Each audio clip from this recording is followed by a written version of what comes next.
Hi guys, स्वागत है आप सभी का टेक्निकल हेडलाइंस में। मैं हूं इलियास। दोस्तों, electronics and information technology ministry ने स्वास्थ्य और परिवार कल्याण मंत्रालय के साथ मिलकर कोविड-19 को ट्रैक करने वाला ऐप लॉन्च कर दिया है।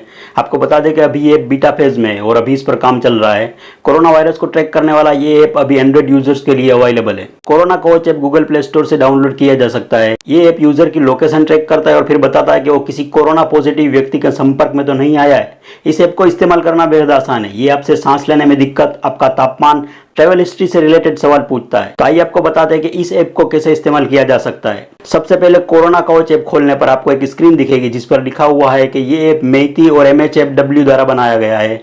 इसके बाद ऐप की अगली कुछ स्क्रीन पर टैप करने के बाद ये आपसे आपकी लोकेशन ट्रैक करने की परमिशन मांगता है। इसके अलावा आपकी डिवाइस पर फाइल एक्सेस करने की परमिशन भी मांगी जाती है। इसके बाद में ये ऐप यूजर से उसके मोबाइल पर भेजे गए वन टाइम पासवर्ड OTP के साथ रजिस्टर करने को कहता है। इस ऐप के होम पेज पर आपको कोरोना से इन्फेक्टेड लोगों की संख्या, ठीक हो चुके लोगों की संख्या और कोरोना से हुई मौत से जुड़ी बेसिक जानकारी मिलती है। आप मेन्यू में जाकर अपना स्टेटस जानने के लिए सवालों की एक लिस्ट भी भर सकते हैं। जब आप कोरोना कवच के लोगो पर क्लिक करेंगे तब 1 घंटे का काउंटडाउन शुरू हो जाएगा। ये काउंटडाउन बताएगा कि आपकी लोकेशन कब तक ट्रैक की जाएगी।